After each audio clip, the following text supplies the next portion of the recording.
I mean, I'm a shade room like fanatic, right? Like, you know, like not I don't watch Wendy Williams, but I love me some shade room stuff. And one of the things that I seen was Seattle was on the map because of taking Black Pride, right? When they were asking. So I have to ask, when is it about reparations? What does that look like for us? So I wrote notes on this. So I'm ready for it. We're ready for it. Yeah, I think, you know, reparations was kind of the hot topic, right? I think that what we were trying to do, you know, it was the second year that we were holding the event. The first year, it was crickets. No one really had a problem with it. We had tons of support. I think the second year, the moment that, Capitol Hill Pride said something about it, it kind of blew up with the response to their letter. And I think that really not to cut you off, but can we reiterate like what was said in that letter, if you don't mind? Absolutely. I think they were just sharing that our event was discriminatory, that we were breaking all sorts of laws, et cetera, et cetera. And of course, the clapback was epic. From, I want to say it was the LGBTQ Commission. And you know, we couldn't have asked for a better response from our community. Shout out to the co-chair at that time, who was Deaunte Damper. Yes. So it's a conversation that we really want to have with our community. I think that a lot of folks really aren't ready for that conversation. I think ultimately what we were trying to do by really being specific about using the word reparations is to highlight the personal responsibility of white folks in structural racism, right? And the benefits that they receive from being the beneficiaries of racism at the intersections of sexuality and gender identity. I think that one of the criticisms that we were getting specifically from our own community in terms of the Black community was that, you know, we don't agree with what they're doing at the event. There should be, we should be focusing on state-funded reparations, right? And I think that while, you know, expecting or wanting state reparations is a good idea, I also think that it completely absolves the responsibility of individual people, right? So we know that, you know, the government isn't buying houses in the Central District and posting, Black Lives Matter signs are, right? We know that white folks are, right? We know that, there are things that are happening all around our city and our state that specific folks have personal responsibilities to either buy into or divest from, right? And what we see is that people are buying into those things, which is why some of the structural racism and structural oppressions continue to be upheld, right? We know that the government isn't alone in voting for, policies that disenfranchise BIPOC folks of color and BIPOC trans and queer folks, right? We know that folks are voting people into office, right? And that we have a decision and a choice when we go to the ballot box to vote for initiatives and vote for policies that benefit certain communities or that don't benefit certain communities, right? And so I think that, again, one of the things that we really wanted to highlight is that sense of personal responsibility and the fact that, queer and trans BIPOC folks often don't get the same type of commercial funds that larger Pride celebrations get, right? And that really just kind of highlights more of the racism that folks hold, but also the internalized racism that folks hold, right? And that we were trying to community fund an event and immediately get accused of, what are they doing with that money? Well, we're throwing an event with it, right? And we also have a fiscal sponsor. So if folks really cared about the answers to their questions, right? Hit up the fiscal sponsor, right? I think that it takes a lot to throw an event like taking Black Pride, and it takes a lot to stand on your ideals, no matter what the backlash that you get. Absolutely. And that's what we chose to do. I think that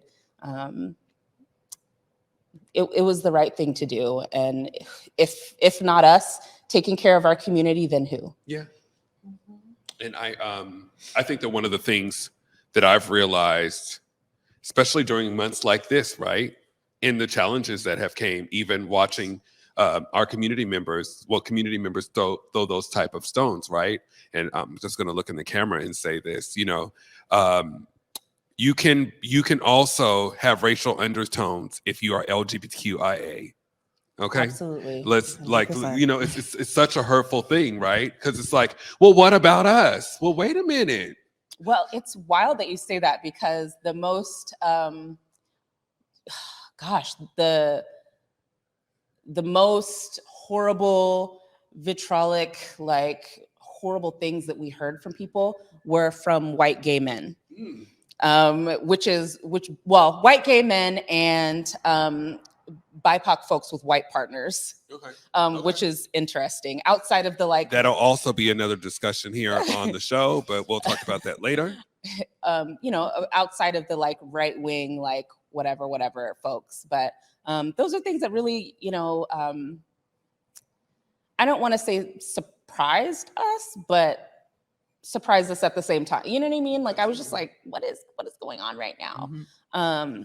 But I think ultimately, our hearts are in the right place. We really, deeply care about community. We don't get paid for this work. We spend a lot of our whole year planning. And during that planning process, we're doing all of this labor for free, just to bring community this event. And I think that that's something that's really important to highlight also, is that we oftentimes work, I don't know. Me and Ivana are up sometimes till 2, 3, 4 in the morning on top of our day jobs. And we don't get paid for that. So this is all, labor that we're expending just to support and uplift and empower our community. And we're back here. We Live in Color live at McCall Hall. I'm here. We was gossiping during the break, but I'm here. But I am here with Rosette Royal, community storyteller extraordinaire. And I mean, we can go back into the memorial pathway, right? Because we were just there this past weekend, right? Yeah. We just dealt with this tragedy out there in Colorado with our community members we lost through Club Q, and you were asked to speak. I wish I had a video. Shout out to Jordan, who did some wonderful photography throughout that space. But you've really set the tone, especially with everyone out there in the midst of the rain, in the midst of the storm. You really did. And I just wanted to kind of just get your thoughts on that. Well, I mean, it's fantastic to be a queer person, a Black queer person. I think it's beautiful. I think it's a blessing, right? I had to learn it was a blessing, right? Because I've been told that it was one of the worst things in the world to be, right? That's what some of my family members had told me, right? That's what I read in books, the stories, everyone's gossip, all those things were terrible. But I knew that wasn't true because I grew up outside of DC, right? And so I used to go to clubs. I used to go to tracks and hang out. And there were all these Black queens, right? And Black lesbians. They were fabulous, right? So I really learned from them that there's beauty out here. And so that's what I tried to hold on to. Took me a while to sort of deal with my internal fears. But once I did, I was like, you know what? I'm here and this is it. And this is me. And unfortunately, that hatred, that stigma, that fear is projected on LGBTQ plus folks, right? And Club Q is just one more terrible example of it. And so when those things happen, part of me thinks, well, that could be me. That could have been me. Because I've been to small bars and places. I've been to bars and discos in big cities. So any of those things that happened there could have been me. Yeah. So I think that's how I think about things, that I think that person is me, that trans woman, that queer kid, that binary youth, right? That older queer senior, the person who's just come to a LGBT club for the first time, all of them are me. Yeah. And so we had a vigil at the AMP, and I really thought it was a sad but fitting place to be, because the AMP, the memorial, is about remembering those who have passed.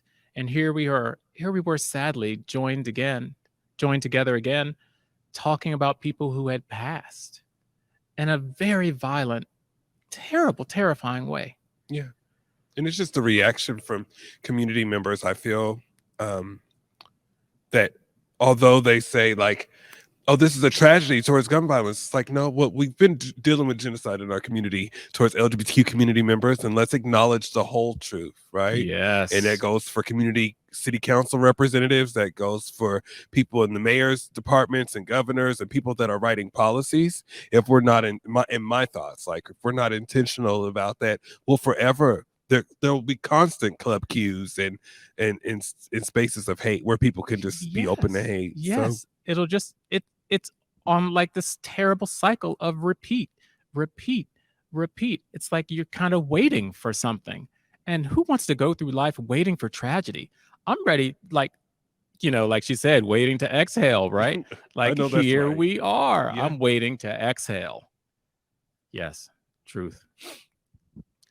So what can we do? What can community do?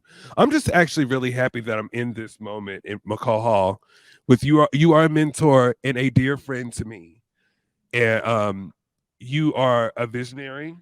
You've helped bring so many people to life, right? And I'm happy to have you here as a guest so you can put together help us put together a call to action. What would that be for community? Because you do this. Okay, well, first, let me just say that you're very sweet. I just think of myself as a little Black queen who was running around, making cakes with my mother and taking tap and jazz lessons, dancing around the kitchen and singing little songs. So that's just who I still think of myself as. But one of the things which I also learned was that we need to love each other. And not only do we need to love each other, we need to be vocal that we love each other, right? And so when I was asked to speak at the memorial, at the vigil the other day for Club Q, the thing that I was thinking about was, you know what? Tell people that they're loved, because that's important. How do you fight hate? Love. How do you generate love? Love yourself. I know that's right. Right? And then you can love other people openly. And so my call to action is love. I know it can sound so trite and silly. We're living in this age where, we're told about we're so divided that we can never come together, that it's just getting worse, that our climate is in crisis. And it's true. We are living it with really difficult times. But we need to remember about love. It is such a radical act. And it is a radical act for Black folks to love and to be open about loving. Yes. I ultimately ended up probably about 5 years ago, almost 6, had to go through a co-parenting court case, just as far as trying to fight for my rights of having my son. I spoke a lot about my kids. Those are the most important people in my life because I have to continue to show up for them. But that was hard navigating that space by myself, filling out paperwork, knowing I have to get a copy to the defendant and get a copy to the court. There's a lot of things navigating that space that we don't know as Black men. And there are places to help you with that, but those are conversations that we should be having a lot more amongst each other to support. Do you think that there's any conversations? No, a lot of people are too prideful. That's part of the reason why, I chose to even just show up here. My daughter would be like, tell your story, tell your story. There's a lot more, but it's this is just how I feel. We should be able to have more conversations. Who should be able to? Black men, Okay. men, we should be able to cry, not just to our therapist or to our wife or girlfriend. There should be more outlets we give each other, but we don't give us that space. We got to be able to give ourselves grace to be that, to be vulnerable, to show up for yourself. I try to tell my kids they need to go to therapy. I'm in therapy. So Okay, so let's, I love me some therapy. Shout out to Washington Therapy Fund, but tell us your therapy experience. It's been great. I started back about 5 years ago when me and my son's mom had split, and just trying to figure out what I needed because of me navigating spaces out of anger, or me feeling like, I view things win and lose. Like I don't know the in between. I didn't really know about emotions, regulating emotions or emotional intelligence until this year, talking about my emotions. Like, no, it's more than anger. Why are you just mad? So I'm learning how to step through the spaces versus just saying, all right, no, whatever, is cool, or yeah, I won, or like in that space. That mural. Yeah. Right there. Mm-hmm. Smack dab. In the street. In the midst of everything, Yeah. right? What does that mural mean to you? I mean, it means a lot. I mean, I think it is a testament to artists and our ability to speak volumes.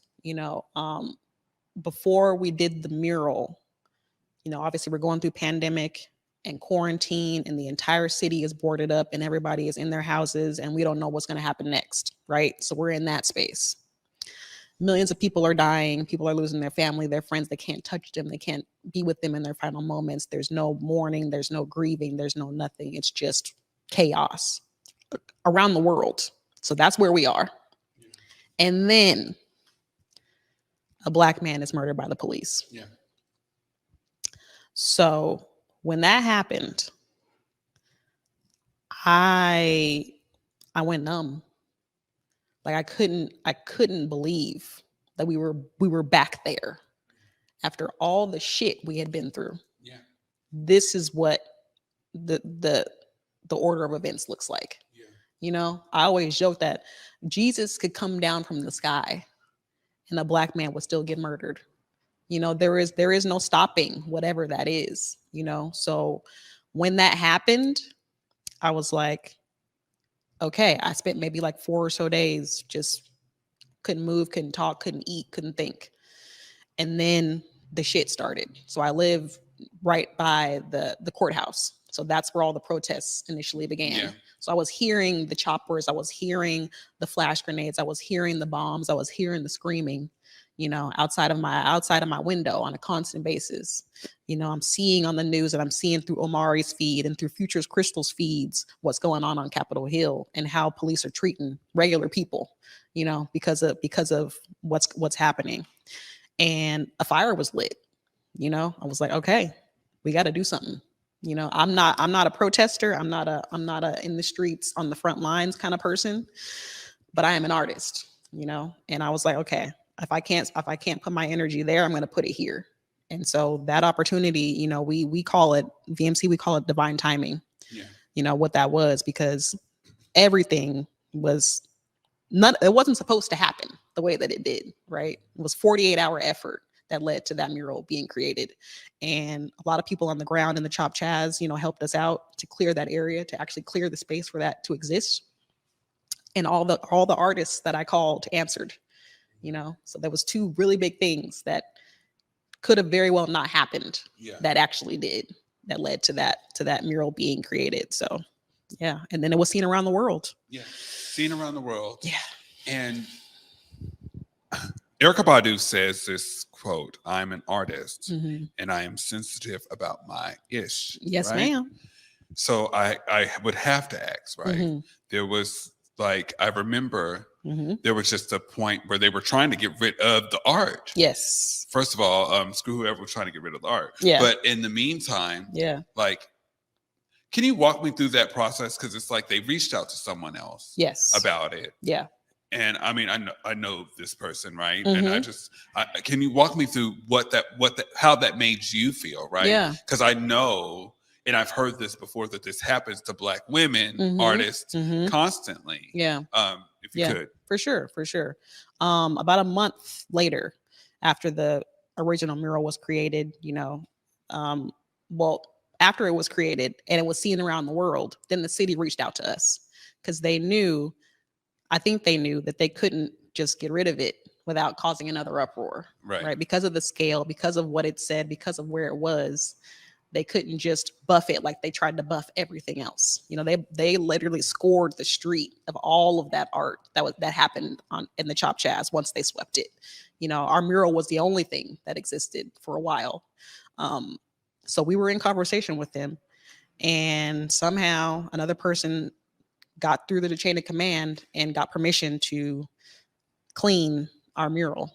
I got a call the morning it was happening that it was taking place, and I was like, nobody on our team is on Capitol Hill, so who could possibly be working on this mural?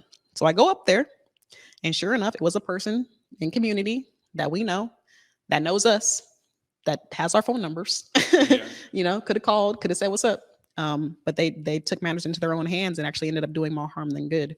So it went from us having a conversation with the city around preservation to then having a conversation about removal and then repainting. So that's why there are actually two murals instead of just the original one. And I think the saddest part about us no longer having the original mural is that one of our artists, Angelina, who did the A in black, actually put her mother's ashes in one of the paints. So when it got damaged, that had to get removed. Oh no. So there was a lot of elements like that in that original piece that, you know, are no longer there. They're with us in spirit, obviously, but they're not physically there. So we repainted the mural, and we actually have a contract with the city now. We repaint it every year for the next 5 years. Okay. And it is officially a landmark here in Seattle. So if y'all see anybody touching our ish, that ain't who VMC. you call, right? Yeah, real talk. But that's amazing. Yeah. Like for you to go through that pandemic and choose to, you could have went outward, right? Yeah. And just went inward with your work and supportive community members and partners alike, right? Yeah. Finding your truth. And then also, like, I think that the situation, this is just my opinion, right? That situation, especially with what's happening to the mural, kind of happened, right? To lead you to find like the art of the matter, right? Real So talk. can we talk about how you started working with Converge? Yes, yeah. absolutely. I mean, honestly, that mural is, and I think I can speak for everybody in Vivid Matter Collective. Vivid Matter Collective is the artists who created the mural. So there's 16 of us, and we've been working together ever since. We're coming up on year 3 now. We actually just had a meeting today, and you know, still going strong. So that the gift that keeps on giving. But you know, we all, you know, talk about how much of a gift that the mural has actually been. You know, we did this in 2 days, and here we are almost 3 years later, still reaping the benefits of that effort. And one of the benefits that I received is actually getting to work with Omari. And when we were actually on the scene in the midst of Chop Chaz, he was one of the, you know, journalists, one of the media people who was actually on the ground. So he did a lot of correspondence for a lot of national, you know, publications. And so he actually interviewed me at the mural about the effort. And so that's how Omari and I met, was actually at the mural.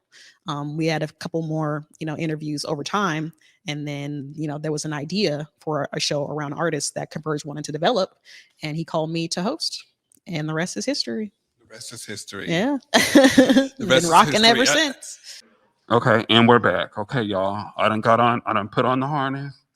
This is I feel naked. My breasts are showing. I feel comfortable. Can you explain? Should be a little higher. Higher. Can you fix it? Adjust There it, because There you go. my left eye, I can't see it. Hold on. There we go. You got it. Okay. Can you explain You a little good? bit more You good? with the harness? Harness is just a big part of leather play Okay. and the leather lifestyle. Like Cherub was saying earlier, in like old guard leather, you earn your leather. You can't just wear it. It's similar to fraternity colors and letters. But other folks, I mean, as kink has gotten more popular, you've seen harnesses used. I have seen this a lot. Yeah, like in fashion. Yeah, Shout out to fashion Lil Nas shows. There we go. Right. So yeah, it's becoming a casual thing, but like most things, it has its roots. How often do you wear harnesses? Not often, but now more often because of this one that I got. I like that one. Can I touch it? Yeah. Okay. It's like Lord of the Rings. Okay. Right. Yeah, it's custom harness that I got from Doghouse Leathers. Shout out, Okay. Casey. Yeah, it was great. We actually Cherub and I did a shoot with them for these I heard harnesses. about this Because shit. this is Cherub's. Okay. But yeah, It could be mine. You never know. make sure you get. But yeah, that should be on their website soon. Okay. Yeah. This is great. So I know we're gonna get ready to get out of here in a few, but I know y'all have a party coming Saturday, right? Saturday, the 21st of October. Saturday, Friday. is Yeah, it? Friday, the It's Friday. 21st of Come on, October. Sarah. Come on now. Come on. So it's Friday the 21st. Yeah, so Friday the 21st. Look over there. Now this is where we look at them. There we go. We got to take a step back. Friday the 21st. Come check out Pleasure Hole Seattle. We're gonna have Freaky Friday. I'm a model while you're So, doing that. Yeah. Hold on, start over. So Friday the 21st is Freaky Friday at Pleasure Hole. It is a Halloween themed play party. It's gonna be a sexy costume contest. We're gonna have demonstrations. We're gonna actually do a workshop around multi-scene play. Which will multi-play scenes. And what a scene is ultimately like intentional play. So say you liked pup play, like a scene would be like you getting into pup space and us actually like going through an experience together in pup space. And so we're going to teach a workshop on how to do that. So if you like bondage or if you like getting spanked, we'll talk about how to put those things together. It's like, oh, I tied you up in little handcuffs and we spanked you and did like a little interrogation. So we're going to have a workshop like that. We're going to have a costume contest. And then there's going to be plenty of opportunity to get to know other people in community who are also kinky, who want to like, explore with you. Right. That's the whole point, is building community. And we want y'all out there. We know that there's more of you. It's okay. And we're going to find you. It's a safe place. It's a safe space. Yeah, but so yeah, really. So follow us on Pleasure Hole Seattle, PLEA Pleasure Hole HOLE Seattle on Instagram, where we give updates and information. You can also message us there if you have any questions. Like I said, like we really are here for you on your journey. So even if you don't want to go to a party yet, you're not ready to come out in person, people constantly like message us and ask us questions and try to learn more about what the party is. So definitely feel free to do that. I appreciate y'all so much. I'm sorry, but I appreciate Pleasure Hole for coming. I thank y'all so much for being here. Please send me y'all stuff. Hey, I might be there. Come on I'm just through. saying. But in the meantime, please join us next week where we'll be talking about real estate. Okay. Similar vein. Where I won't be here. I don't. Either way, I want to thank my wonderful guests. I want to thank my director here. You're watching We Live in Colors. Can y'all get the circulations cutting off? Yeah, I told you don't wear it for too long. It's Jesus for small Christ, my head's heads. big, brother. Hold on. Safe word. Safe word. Now, come on, let's do this now. Oh, ain't even cut off the camera. Go ahead. I think one of the things about your campaign is just like you were kind of like, to me, you just had you were like the jack of all trades. Like you did different things in community, like from boxing to spoken word. And it's like, I'm a community person first, you know what I mean? Then comes this politician you know? Mhm. And what was it like for you after that election? Taking what people would see, other people might see as an L, but at the same time, still coming back in and still working with the Seattle People's Party. Yeah, right. Yeah, I feel like we won in so many ways after that election. No, we did not get the seat, but there was a palpable energy. We had a well over 200 person community listening post to make some next step decisions at this spot in the Chinatown International District. And it was so beautiful to have people from every district in our city sitting in circles with each other, talking about what do we do after this election. Usually when a candidate loses, people don't have any more energy. They're tired or they become so disillusioned. But people had a real fire in them. And that was exciting to be a part of. And honestly, it was humbling to be a part of because it was a constant reminder, this is not about you. Yeah. This is about us. And I feel like that helped.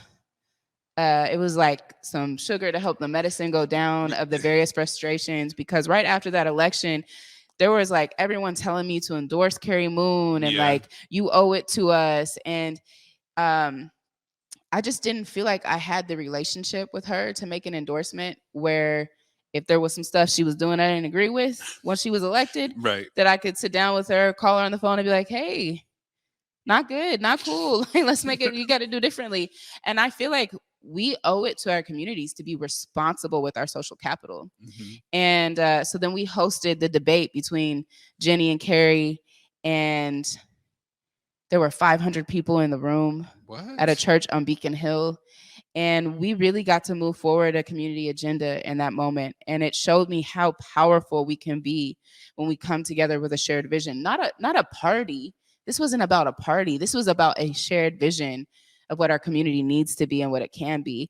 And it's not been perfect since then. You know, it hasn't perfectly It catalyzed. hasn't though, but Yeah. at the same time, the movement that happened from when I would say at least from 2016 on up, since I've been back home and hearing back at home, like from community members about what was going on while I was gone, about how we weren't asking for a seat at the table. We were building our own. We were holding people accountable. We were looking at what happened to gentrification and was looking, and yeah, we blamed some of the politicians, but there were some politicians that were Black that we had to hold accountable for that too, So right? hard. So it's like all of those things were all the things to lead us up to 2020. Mm. Yeah. Sorry, take a breath. We ain't taking no break yet. So, but I want you to, if you could, like walk me through on how were you during the CHOP? I would say the CHOP era, right? Yeah, And I still, quite frankly, I still think we're going through the CHOP era. So absolutely. I don't think that ended. yeah. Honestly, 2020, the end of May 2020 through the end of that year reminded me of 2014 when the non-indictment of Darren Wilson came down. And I was in the streets for 6 weeks while trying to finish law school. I remember studying for evidence at a protest while serving as a legal observer because I felt like the revolution was about to happen. And I was like, why am I going to be in this law school and the revolution's about to happen? Now it didn't. And then 2020 happens. And I will never forget being downtown the day of that first protest and everything that was happening. I mean, it was both a level of chaos and also community uprising that I had not seen in my lifetime.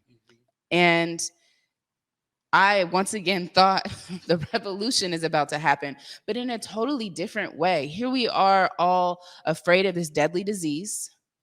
And as Black and brown folks, some of the most susceptible to get it and not have access to health care and to have to work, because many of us are essential workers. There's an economic recession that is happening. There is racial justice uprising and a lot happening around workers organizing, something we had not seen since the 1960s. Yes. And so if history told me something, I was like, this is a time to grind. And in that era, I would sleep at Washington Hall in my office so that I could be available for legal support 24/7. I was constantly in meetings with people around mutual aid networks that we were building, whether that was grocery support or support to our loved ones in DOC or partnering with families that needed things.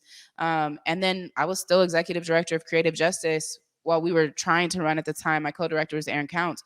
We were trying to run distance virtual programming, which we had never done before. How do you run an arts program virtually? Then during the pandemic, then at the same time, these kids are going through trauma.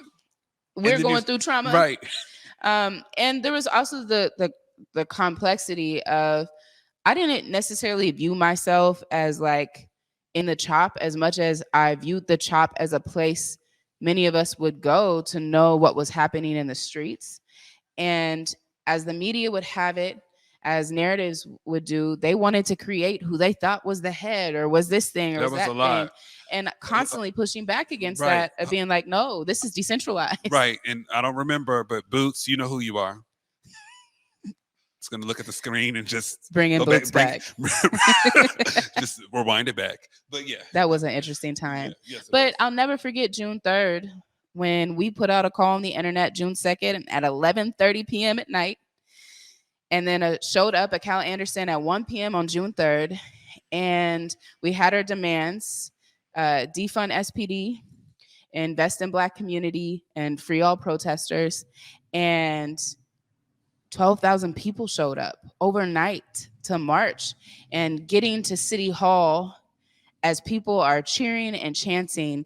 And we were invited in, and we were like, cool, we'll come in if we can live stream, because this isn't just about us. Right. We need transparency in how this is going down. And then being denied entrance on 4th and having to walk up 5th, and how everyone just started chanting Black Lives Matter. There was so much power in the streets that it did shake political spaces. Yeah. And so I never want to deny the power of protesting, of economic disruption, but also the importance of that being connected to policy and advocacy, and connected to those who are most impacted by a situation. There's been a whole ecosystem of things that have been happening for many, many years to make 2020 the year that it was on all sides.